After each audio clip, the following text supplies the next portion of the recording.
Bismillahirrahmanirrahim. Assalamualaikum warahmatullahi wabarakatuh.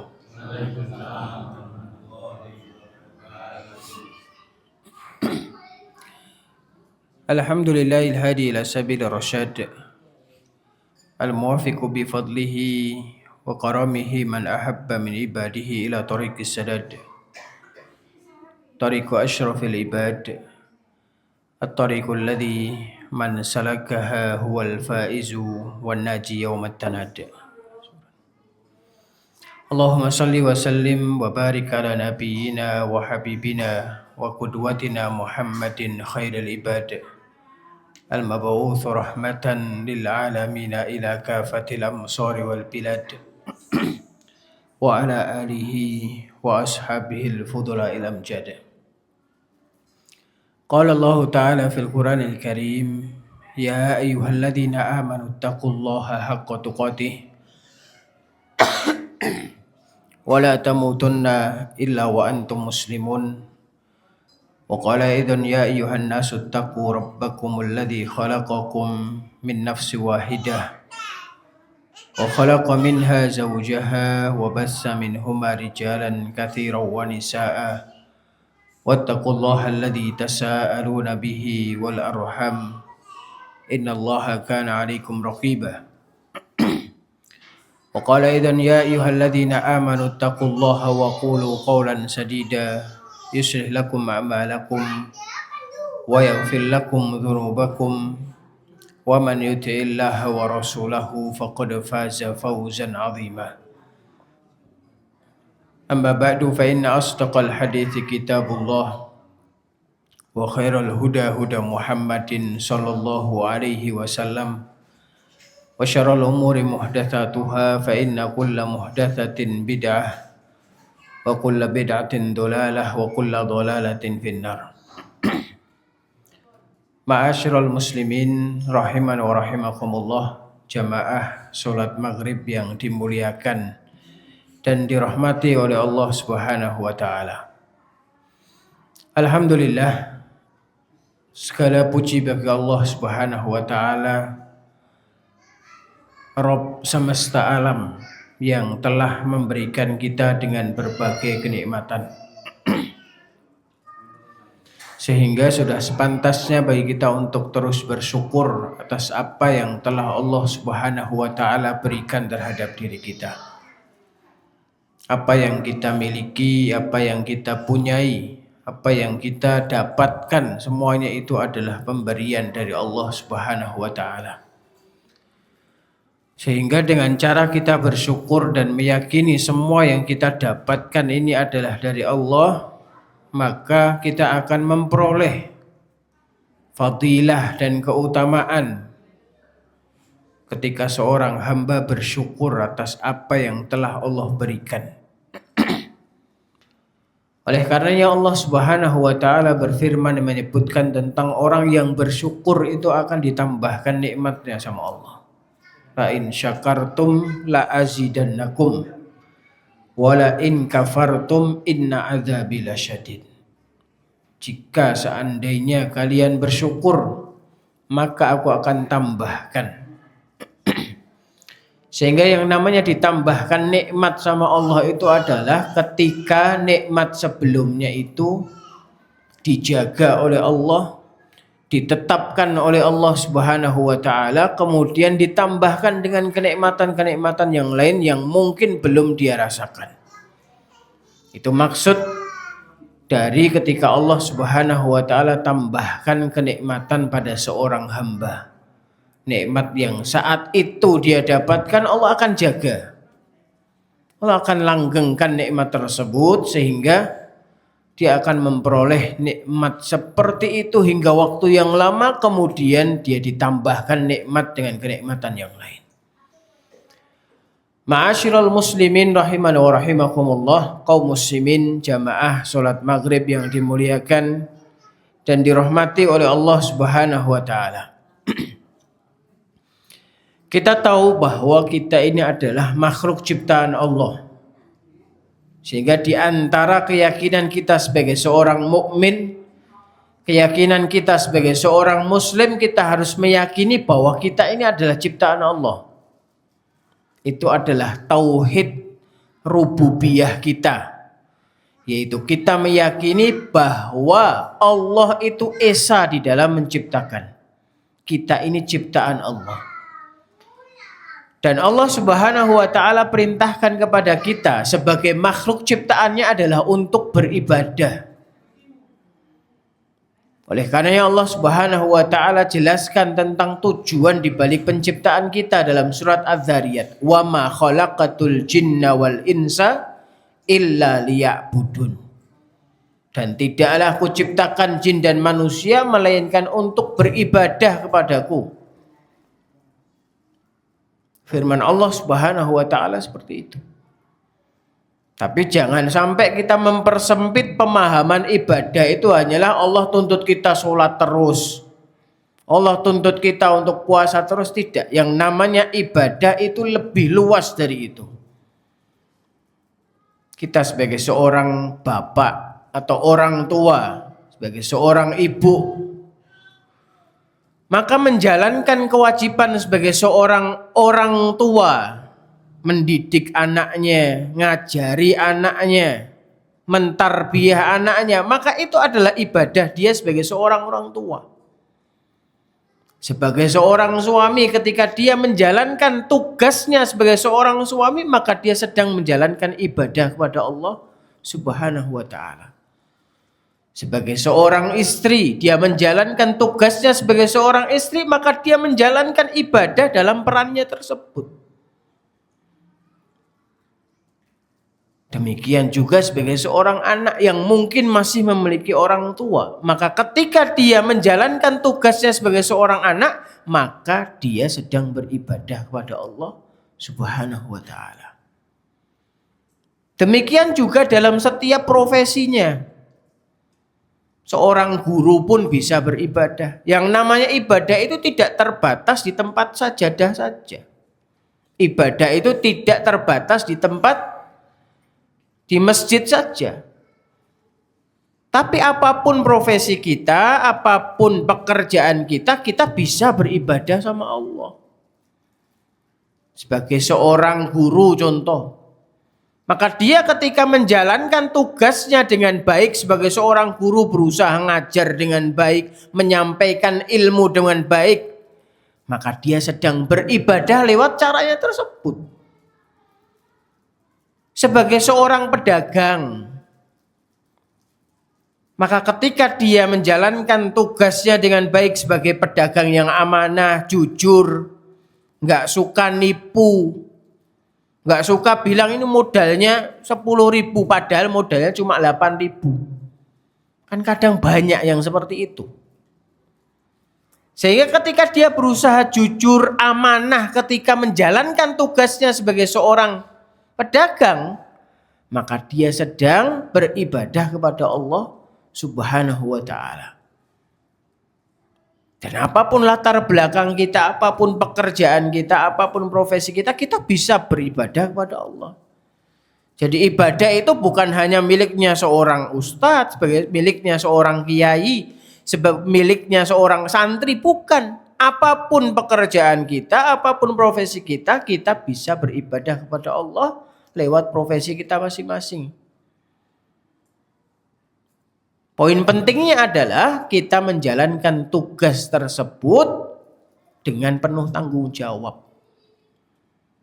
Sebagai seorang guru, dia tanggung jawab dengan profesinya.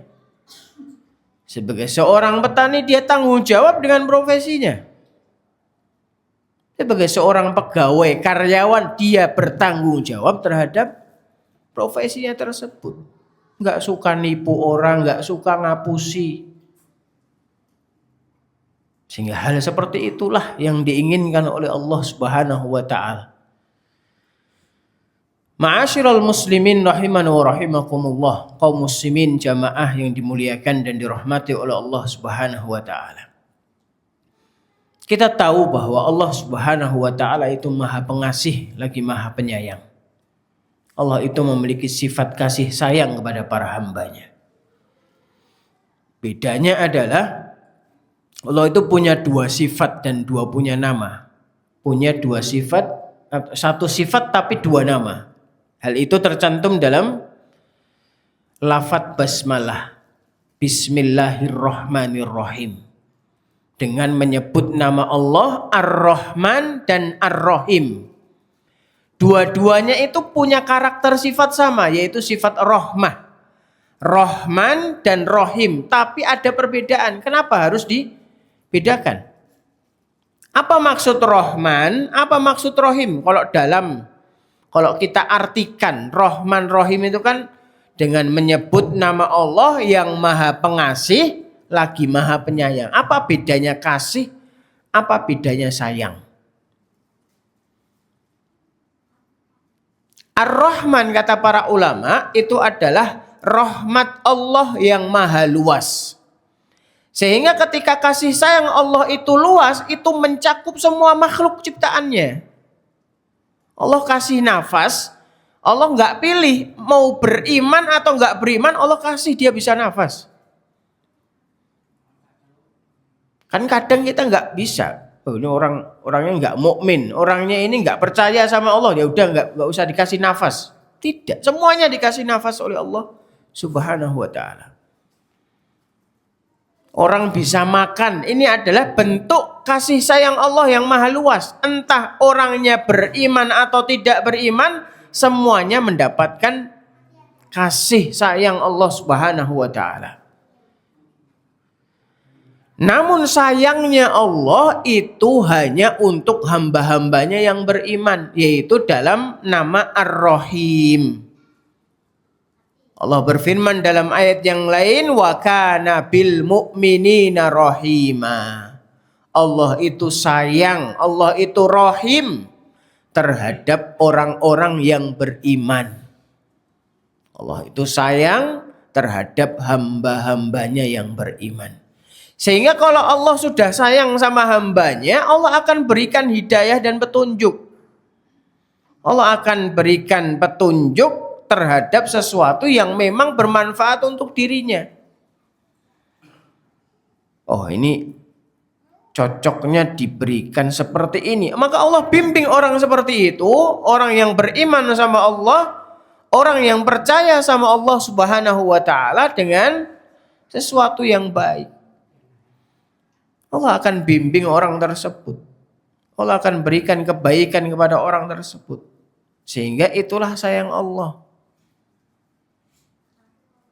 Kemudian di antara sayangnya Allah kepada orang-orang yang beriman, Allah Subhanahu wa ta'ala itu membuka banyak sekali cara-cara berbuat baik. Orang mau berbuat baik itu enggak terbatas hanya di masjid saja. Orang mau amal soleh itu enggak harus hanya sholat saja. Orang mau amal soleh itu enggak harus puasa setiap hari. Makanya Imam Nawawi, pengarang kitab Riyadhus Shalihin, beliau pernah dalam buku beliau Riyadhus Shalihin itu membuat satu judul. Yang judulnya itu artinya banyaknya jalan-jalan kebaikan. Maksudnya apa? Allah Subhanahu wa ta'ala dengan belas kasih sayangnya kepada orang-orang yang beriman, Allah itu membuka jalan-jalan kebaikan dengan berbagai cara. Gak harus dengan cara rajin sholat terus, tidak. Walaupun bisa juga kita dengan rajin sholat bisa mendapatkan kebaikan. Tapi gak harus semuanya itu. Ada banyak cara-cara yang mungkin tidak ditempuh oleh orang lain. Sehingga ma'asyiral muslimin rahimana wa rahimakumullah, kaum muslimin, jamaah yang dimuliakan dan dirahmati oleh Allah Subhanahu wa ta'ala. Itu dalam bab tersebut, kathratu turuqil khair. Itu banyaknya cara melakukan kebaikan. Banyaknya jalan-jalan kebaikan. Di antaranya yang beliau masukkan di dalam bab itu adalah hadis siapapun yang makan kemudian selesai makan dia mengucapkan doa alhamdulillah hilladzi at'amani hadza wa razaqanihi min ghairi haulin minni wala quwwah ghufira lahu ma taqaddama min dzambi. Orang yang selesai makan, dia mengucapkan doa dengan doa tersebut, malah dapat ampunan. Bayangkan orang dapat nikmat sama Allah, bisa makan. Bisa makan kan nikmat. Ada orang yang nggak bisa makan. Harus pakai selang infus. Mau makan, dia keluarkan lagi apa yang dia masukkan barusan. Terkadang ada orang yang seperti itu tidak diberikan anugerah oleh Allah Subhanahu wa taala kemampuan untuk makan. Ada orang-orang yang mungkin ada pantangan ketika makan, enggak boleh makan ini, enggak boleh makan itu, enggak boleh makan ini. Sehingga bisa makan itu kan nikmat. Kemudian ketika seorang makan, itu sudah dapat nikmat sama Allah. Setelah makan, dia mengucapkan doa setelah makan, malah dapat ampunan dari Allah. Sudah dapat nikmat, doa, terus malah dapat ampunan dari Allah Subhanahu wa taala. Bayangkan. Ini diantara contoh Allah itu sangat penyayang kepada para hambanya. Kemudian diantara hadis yang lain, hadis ini nanti kita akan jelaskan dengan poin-poin penting di dalamnya adalah salah satu hadis yang disampaikan oleh Nabi SAW, yang hadis ini termaktub di dalam kitab Sahih Bukhari. Dari sahabat Nabi SAW, Abu Musa al-Ash'ari radhiyallahu anhu. Nabi SAW bersabda, "Idza maridal abdu aw safara." Apabila ada seorang hamba itu sakit, au safara, atau dia melakukan safar, bepergian, kutiba lahu ma kana ya'malu sahihan muqiman, maka akan dicatat baginya kebiasaan-kebiasaan sebelumnya selama dia masih sehat dan selama dia mukim, yaitu tidak safar.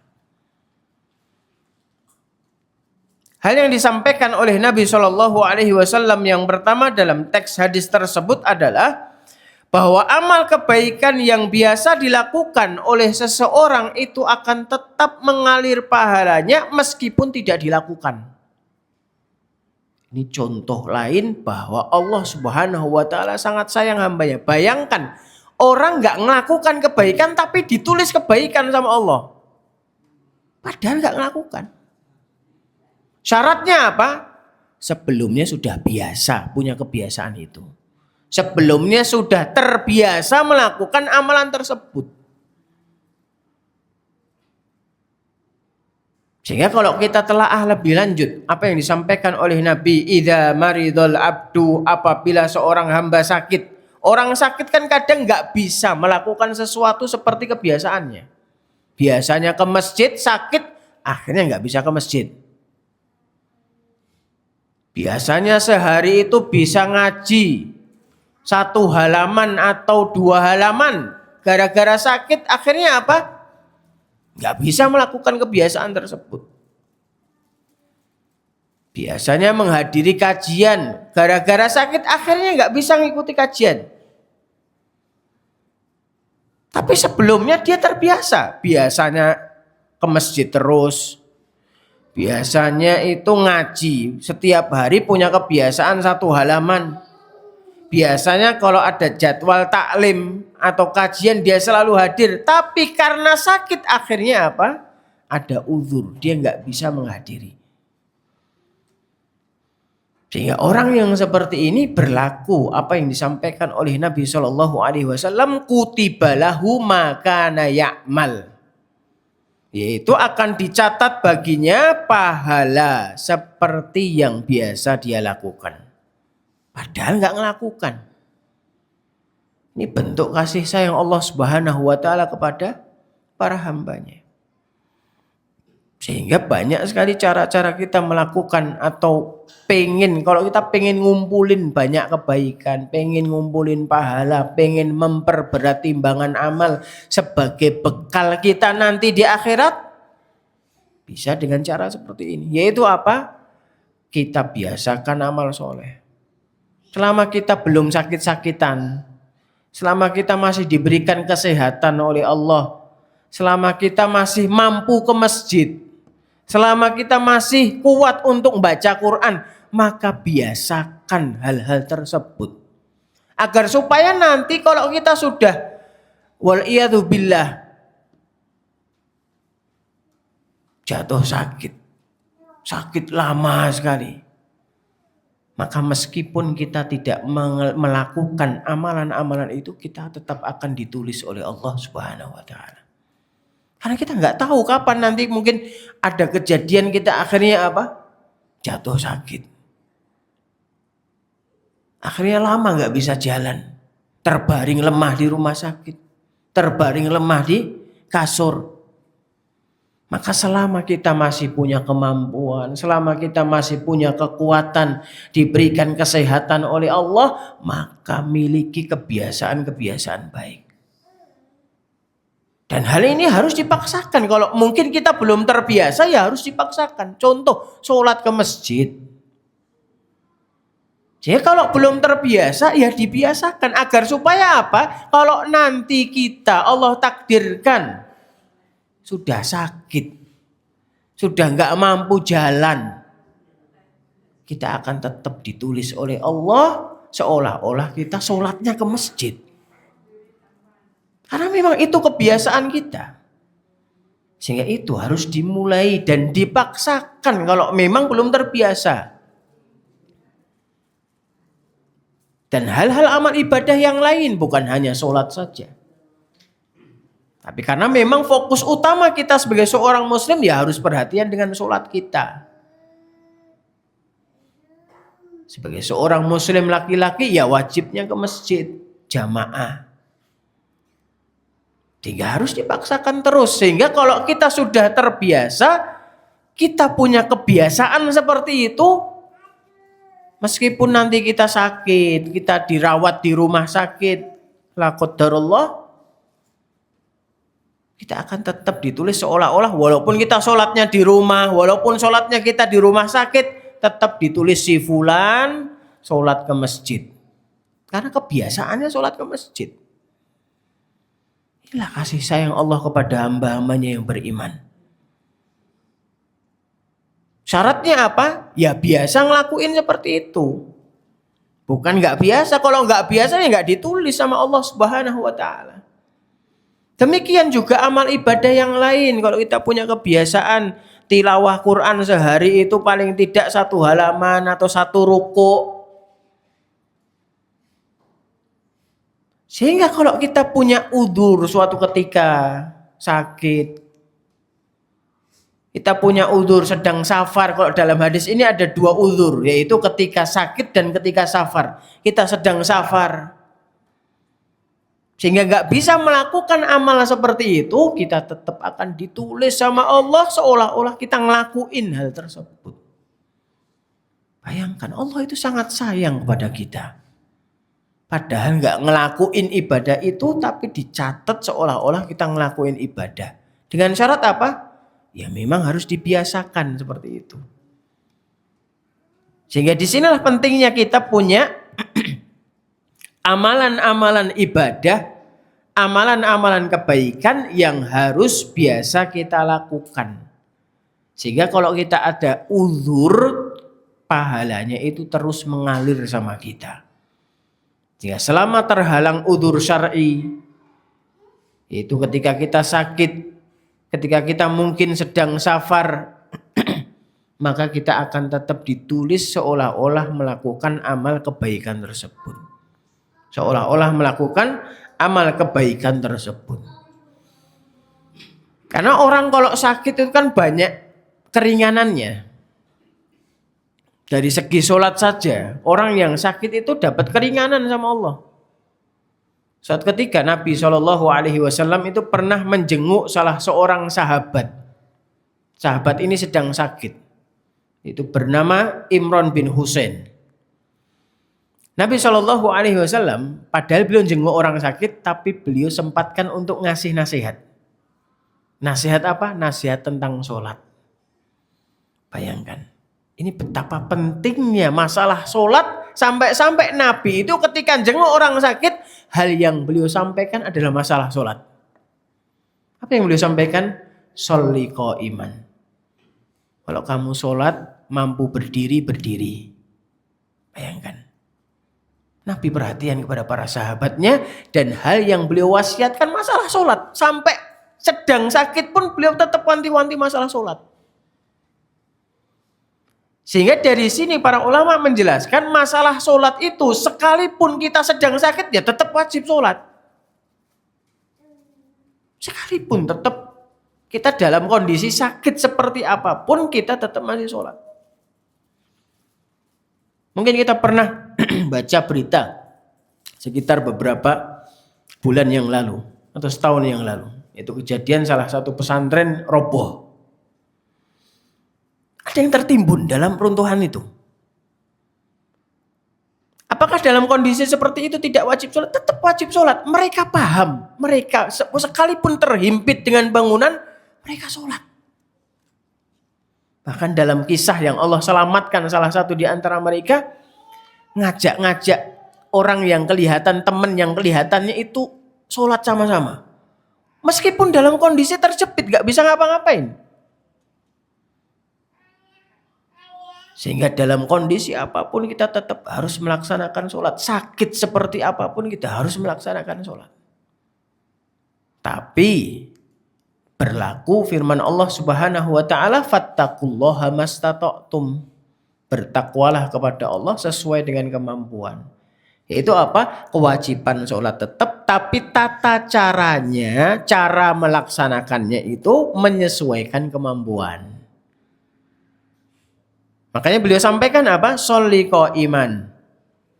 Kalau kamu mampu sholat berdiri, sholat berdiri. Fa illam tastati' faqa'idan, kata Nabi. Kemudian kalau kamu nggak mampu berdiri, maka sholatnya duduk saja. Karena beliau paham, beliau menjenguk orang sakit ini sahabatnya. Kalau mampu berdiri, sholatnya berdiri. Kalau nggak mampu berdiri, boleh duduk. Fa illam tastati' fa'ala jambin. Kalau nggak mampu duduk, maka boleh sholatnya sambil tiduran. Fa'ala jambin. Boleh tiduran.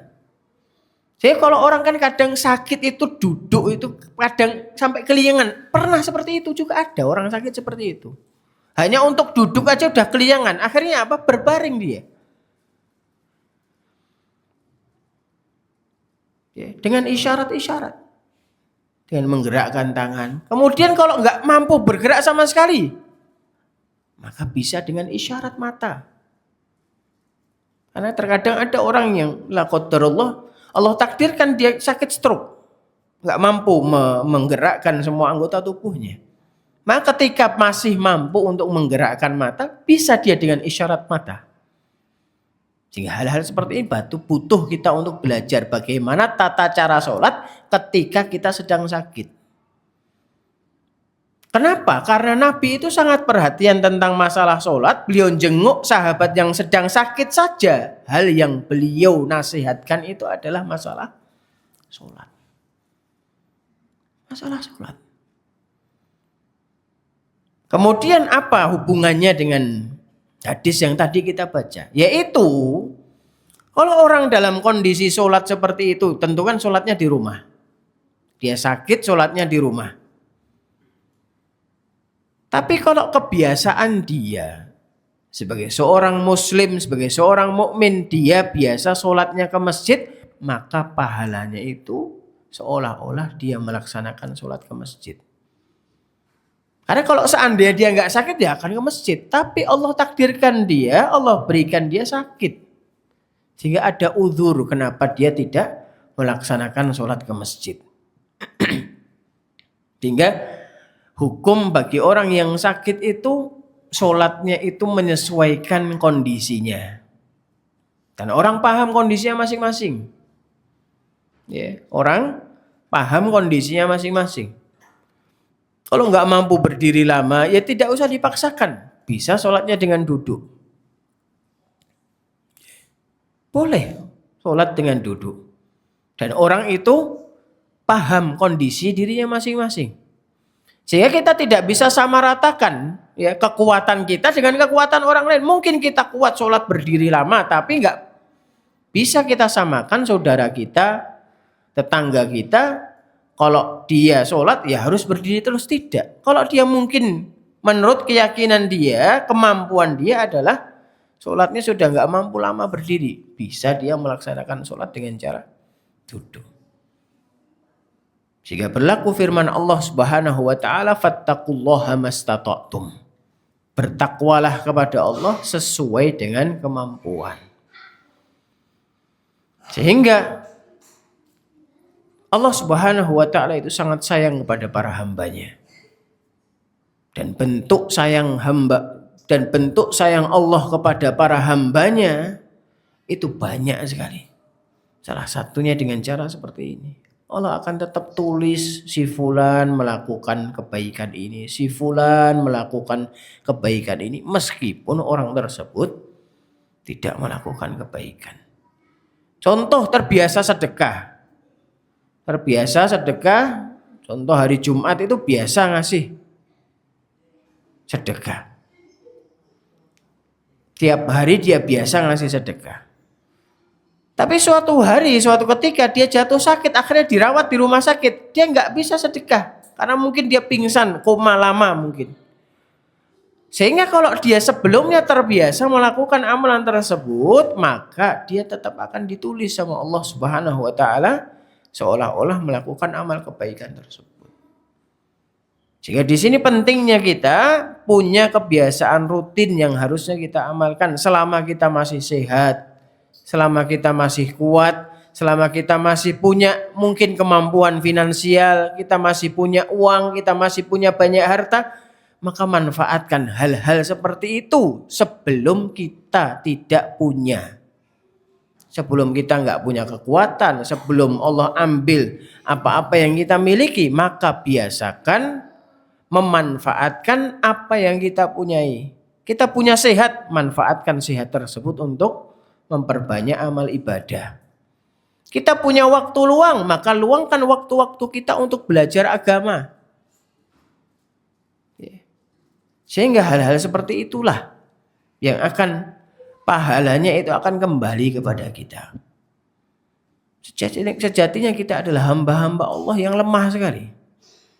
Dan hal seperti itu butuh yang namanya bimbingan dari Allah.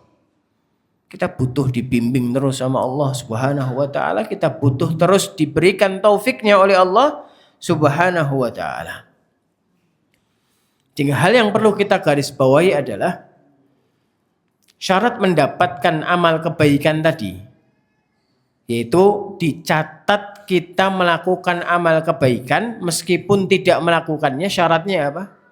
Continue, rutin melakukannya, bukan bolong-bolong. Tapi rutin. Dan ini sesuai dengan apa yang disampaikan oleh Nabi SAW tentang amalan yang dicintai oleh Allah adalah amalan yang paling kontinu, adalah amalan yang paling ajak kita lakukan. Nabi SAW sampaikan dalam sebuah hadis, ahabbul a'mali ilallah adwamuha wa in qalla. Amalan yang paling dicintai oleh Allah adalah amalan yang paling ajak, amalan yang paling istiqomah meskipun sedikit. Sehingga di antara ganjaran amalan yang istiqomah adalah ketika seorang hamba tersebut punya udzur, ketika seorang hamba tersebut contohnya sakit, ketika hamba tersebut contohnya sedang safar, meskipun dia tidak melakukan amalan yang biasanya dia rutinkan, tetap ditulis sebagai amal kebaikan. Tetap ditulis si fulan melakukan kebaikan ini, si fulan melakukan kebaikan ini. Karena apa? Sebelumnya rutin, sebelumnya istiqomah untuk melakukannya. Sehingga sebelum Allah cabut semuanya. Karena ada kalanya kita itu nanti akan kekuatan kita hilang. Ada kalanya kita nanti akan lemah. Ada kalanya kita akan nanti tua. Kan sebelum semua itu diambil oleh Allah Subhanahu wa taala, kita manfaatkan dengan sebaik mungkin apa yang kita miliki. Sehat kita manfaatkan, waktu luang kita manfaatkan, kemudian harta kita yang kita miliki kita manfaatkan, semuanya dalam rangka untuk meraih ridho dan cinta dari Allah Subhanahu wa taala. Ini mungkin yang dapat kita bahas, dapat kita sampaikan pada pertemuan yang insya Allah dimuliakan dan diberkahi oleh Allah Subhanahu wa taala ini. Mudah-mudahan Allah senantiasa memberikan taufik kepada kita, memberikan hidayahnya kepada kita agar supaya kita memiliki kebiasaan-kebiasaan rutin, amalan-amalan yang istiqomah, amalan-amalan yang ajak sehingga kita dapat ganjaran, yaitu salah satunya adalah tetap ditulis seolah-olah kita melakukannya meskipun kita tidak melakukannya. Demikian barakallahu fikum. Wassallallahu wasallam ala nabiyyina Muhammad. Kita tutup dengan doa kafaratul majlis. Subhanakallahumma wa bihamdika asyhadu an la ilaha illa anta astaghfiruka wa atubu ilaik. Wassalamualaikum warahmatullahi wabarakatuh.